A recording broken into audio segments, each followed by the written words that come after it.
هاي يا حلوين، عاملين ايه؟ يا رب تكونوا بكل خير. فيديو النهارده انا متحمسه له جدا جدا جدا، لان انا عاده الحاجات اللي من النوع ده ان انا احط ميك اب وان انا اعمل ميك اب يعني واجهز وكده، بعملها وانا في مود حلو قوي، ودايما بحس ان انا مبسوطه وانا بحط ميك اب. فالنهارده بصراحه بستسهل ان انا احط ميك اب اوف كاميرا، مش عارفه ليه. بحس ان انا عشان اصور وانا بعمل ميك اب يعني بلاقي صعوبه شويه في الموضوع ده. بس لو انتوا حابين الفيديوهات دي بجد اعملوا لايك، لانه انا لما بلاقي الفيديوهات دي مش بتجيب لايكس كتير او مش بتبقوا متحمسين عليها قوي، بزهق بصراحه ان انا اقعد اعمل فيديو ميك اب، لانه فعلا انا متعوده ان انا بعمل كوفي واسمع حاجه وانا بحط ميك اب وابقى ايه كده، ابقى براحتي اروح واجي واتمشى وكده. لكن فكره ان انا ابقى قاعده في مكان محدد ولازم اجيب كل حاجه حواليا، ولازم ابقى واخده بالي ان انا الكاميرا مظبوطه، ان انا جايه في الكادر والكلام ده، بلاقي صعوبه شويه في تصوير فيديوهات الميك اب. علشان كده بس لو عجباكم طبعا اكيد هعمل لكم فيديوز ميك اب كتير. فلو بتحبوا نوعيه الفيديوهات دي ما تنسوش ان انتوا تعملوا لايك للفيديو، واكتبوا لي طبعا كومنت برايكم في الفيديو والميك اب وكل حاجه عايزين تقولوها. النهارده الفيديو بجد متحمسه له جدا، لان انا هستخدم معاكم سيت البراشز دي اللي انا كنت قلت لكم عليها في فيديو قبل كده، اللي هي الفرش كلها اللي عامله كده، اللي هي من انستيزيا بيفرلي هيلز. اوكي، الطقم كله هستخدمه معاكم. مش لاول مره بصراحه، لان انا جربتها قبل كده، بس تقريبا جربتها مره او اتنين ومن سنين، يعني انا جايباها من 4 5 سنين البراشز دي وما استخدمتهاش. فالنهارده متحمسه ان انا استخدمها ونشوف الابلكيشن بتاعها هيكون عامل ازاي. هفتكر معاكم كده كانت كويسه لا، يعني هنقول كل حاجه في الفيديو ستيب باي ستيب واحنا بنعمل الميك اب. الاول بس خليني اقول لكم، لو دي اول مره تشوفوني ازيكم عاملين ايه، انا اسمي رضوى احمد وبعمل فيديوز هنا على اليوتيوب. فطبعا خدوا جوله في التشانل، لان احنا مين اللي بنتكلم عن كل حاجه، يعني القناه دي مش متخصصه خالص، هي قناه عشوائيه او مش عشوائيه، هي قناه متنوعه بنتكلم فيها حاجات كتيره قوي. فخدوا كده لفه في التشانل، ولو عجبكم المحتوى ما تنسوش ان انتوا تعملوا سبسكرايب في التشانل او اشتراك. اوكي، يلا بقى على طول نبدا الفيديو. انا طبعا كالعاده غاسله وشي، مش حاطه حاجه خالص غير حاطه الليب بالم وحاطه السان سكرين، وده من الصبح من اول ما صحيت يعني وانا قاعده عادي، فببقى حاطه السان سكرين والليب بالم. كوفي هنا اهي، والبراشز هنا اهي، والبرودكتس كلها عندي هنا اهي. ويلا نبدا الفيديو. مع موضوع ان انا اصور فيديو قدام الكاميرا ده مش اسهل حاجه. المرايه هنا اهي هحطها قدامي هنا عشان اعرف ان انا ايه اظبط الميك اب. اوكي، اول حاجه خالص هبداها ان انا هحط الهايدرا برو جلو ده من كيكو، وده الفانكشن بتاعته ان هو بيدي جلو للوش كده، وكمان في اس بي اف 30، فلو انتي مش حاطه اس بي اف هيكون كويس قوي. وفي لمعه بسيطه كده فبتدي جلو للوش وانتي بتعملي الميك اب. بس طبعا ده هحطه بايديا، مش بستخدم فيه ولا اي براشز ولا حاجه. خليني بقى احطه هنا قدام الكاميرا، الموضوع صعب يا جماعه مش سهل. اوكي كده بس علشان بيخلي الابلكيشن بس بتاع الميك اب اسهل، دي حاجه، وبيدي جلو حلو قوي للوش. الكونسيلر اغمق مني بشويه حلوين، مش شويه حلوين يعني درجتين 3 كده يعني، عشان بحس ان ده بيخلي الميك اب شكله احلى بكتير. يعني بصوا مثلا التجويد ده او ايه، شايفين اهي، هو انا هنا عندي تجويد مش دارك سيركل، بس يعني ايه بيبقى تجويد سنه كده. انا بحس ان دوت بيبقى احلى بكتير قوي لما بستخدم كونسيلر غامق.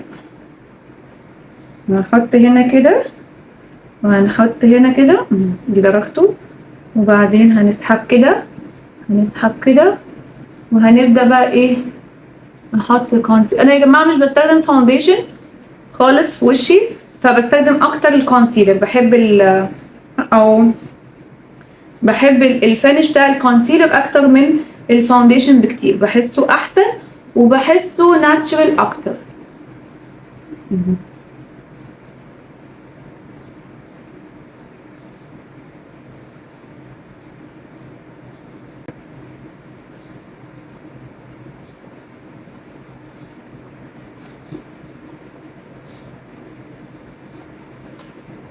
طيب، حانت لحظة الحقيقة، وهي بقى ان احنا نبدأ نستخدم البراشز اهو. ده كده ان انا اوزعه على وشي كله، اي ثينك انه هيكون كويس، او خلينا سايز ده معقول، خلينا سايز ده معقول. اوكي ماشي، والله سهل، لا سهل اوي. بصوا واو، تحفة، واو. بس انا هفرد لكم الناحية دي كده عشان تشوفوها. هو مسكتها سهله كمان، يعني مسكتها حلوه بصوا، وفرد الكونسيلر بطريقه حلوه جدا، ومش حاسه ان هو خد من البرودكت كتير، يعني مش حاسه ان هو شرب الكونسيلر، بالعكس. وفي نفس الوقت يعني حاسه ان هو ظبط الكميه. لطيف جدا وناعمه قوي.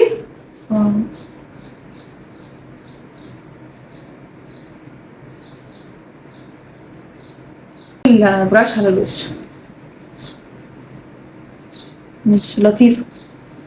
نيجي بس للمرحله اللي انا بحبها، انا اصلا بحب احط الكونسيلر كده بايدي وبعدين اظبطه بالبرش اهو. طبعا يعني ايه الميك اب ارتست يمتنعون يا جماعه، والله انا واخده ميك اب كورسز كتير قوي، بس برضه ستيل انا بشوف انه كل واحد انسب له انه يحط الميك اب بطريقه معينه. انا بحب بصوا، شايفين انا شلت برودكت قد ايه؟ طبعا هو انا حاطاه غامق، يعني انتوا واخدين بالكم درجه ايدي ودرجه وشي باين قوي ان انا مغمقه وشي، بس انا بحب استخدم كده وبعدين هقول لكم بقى بنظبط اللون ازاي. اوكي لا حلو. بعد كده ثواني اجيب مناديل. طيب بصوا يا جماعه، تو بي اونست يعني انا قمت غسلت ايدي، بس مش حاسه انه يعني لما بصيت بقى من المرايه قدام الكاميرا هنا مش مبينه قوي، بس مش حاسه انه الابلكيشن ناعم قوي، او انا حاسه ان انا محتاجه حاجه مبلوله زي البيوتي بلاندر كده وامشي تاني على الكونسيلر. بس هقول لكم على حاجه، اي ثينك انه انا علشان مش بحط برضو كميه كبيره، يعني لو حد حط كميه كبيره الكريم اللي فيها هيساعد البراش ان هي تروح وتيجي، بس انا عشان كده كده بحط كميه قليله فمفيش مساحه ان هي تروح وتيجي مع، فاهمين يعني؟ مفيش برودكت منتج كفايه البراش تاخده وتروح وتيجي. فدي بالنسبه لاول حاجه اللي هي الايه الفاونديشن او الكونسيلر براش. هنجرب الباقي وهنشوف برضو الابلكيشن بتاعتكم هتكون عامله ازاي. وانا فور ذا بلاش هستخدم انا بحب قوي استخدم اللابستيك بتاعي عشان يبقى نفس الدرجه وبحطه ان هو از بلاشر. هنضف بس البراش كده احنا استخدمناها في منديل، اوكي، لان انا عايزه الحجم ده برضه. وهبدا اخد من اللابستيك بتاعي كده، اوكي، بصوا كاني بلون بيه كده واحطه، وربنا يستر عشان حاسه ان الخطوه دي هتكون مش احسن حاجه. امسكها كده بقى،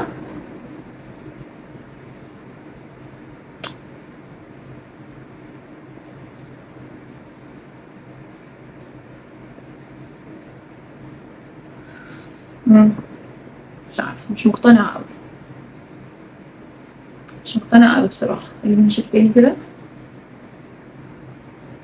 طيب خلينا نجرب لو انا حطيت هنا على طول كده وبعدين وزعتها بالبراش، which is دي كميه كتير قوي، انا مش هحط كده، بس انا حاسه ان البراش محتاجه يتعمل معاها كده الطف شويه.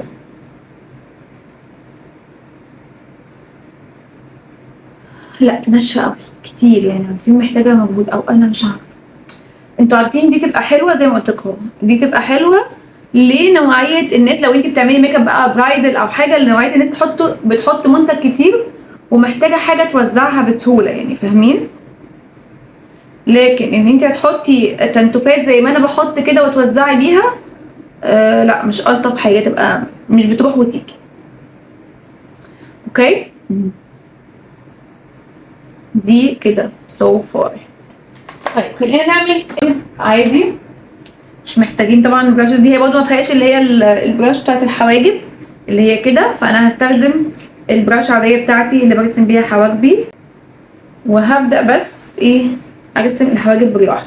عشان ترسمي الحواجب احسن بتبقى يعني البرودكت الفرشه وانت لسه حاطه فيها المنتج كتير، بتعملي الحواجب من ورا الاول.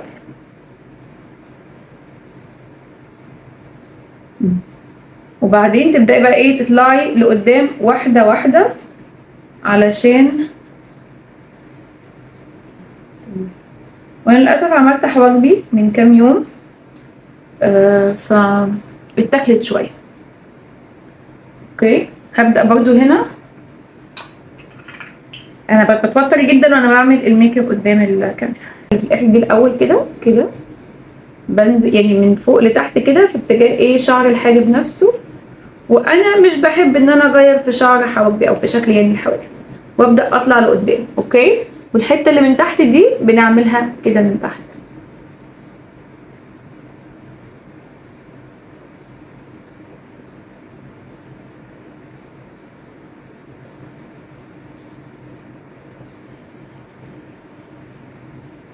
ان هي شكلها ناتشرال اكتر او طبيعي اكتر. اوكي ماشي ماشي، تعالوا نجرب الاي شادو. اوكي، انا عندي الباليت دي من الاي شادو، بصوا الالوان بتاعتها. تعالوا بقى نجرب ايه، تعالوا ناخد، بصوا عندنا دي كده كانها عامله زي الكونسيلر براش بس صغنونه. هاخد بيها اللون اللي هو البيج او البني يعني الفاتح، واحطها على الجفن كله. تعالوا نشوف. لا حلوه، تصدقوا بقى، بصوا من اول ما مسكتها حلوه قوي في الاي شادو. بصوا حلوه قوي، عجبتني. علشان بقى الاي شادو مش محتاجين ان احنا نحط منه كميه كبيره، فحلوه. بصوا لون الناحيه التانيه.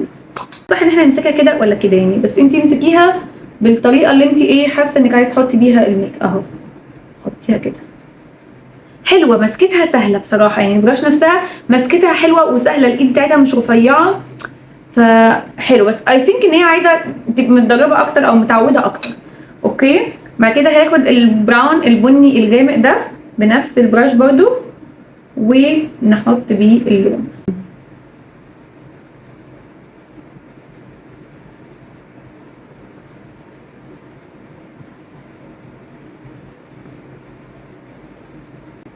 يا لهوي، اوبس. بصوا يا جماعه، بصوا بتوقع ازاي. لا بصوا، مش عارفه اظبط بيها بصراحه. بصوا بتوقع ازاي. لا مش مبسوطه. I don't like the results. هحاول الحلو ده. لا ده كده بقى ايه، عبط كده عك. لا الموضوع مش نافع، مش عارفه اظبط بيها. انا افتكرت دلوقتي ما كنتش بستخدمها ليه. مش عاجبني الفينش، فلا ما حبيتهاش. اتصدمت بصراحه، مع اني كنت حاسه ان هي سهله وهعرف استخدمها اسهل. مش عارفه هل انا متوتره عشان قدام الكاميرا، بس لا I don't think، لان انا برضه بعمل فيديوهات ميك اب قدام الكاميرا عادي، بس لا مش حاسه ان هي الطف حاجه. مش عارفه. انا حتى مش هكمل الميك اب، انا اغسل وشي بقى وخلاص. لا علشان بقى الكافي. ولا مش حاسه ان انا عارفه استخدمها كويس بصراحه. مش عارفه، انتوا ايه رايكم؟ لو حد استخدمها، لو عندكم اي تريكس اكتبوا لي في الكومنتس، وانا هحاول برضه استخدمها اوف كاميرا. يمكن انا مش عارفه استخدمها قدام الكاميرا، وهقول لكم رايي ايه. اعملوا لايك للفيديو عشان عملت مجهود وخلاص. يلا اشوفكم ان شاء الله بكل خير في فيديو جديد. باي باي.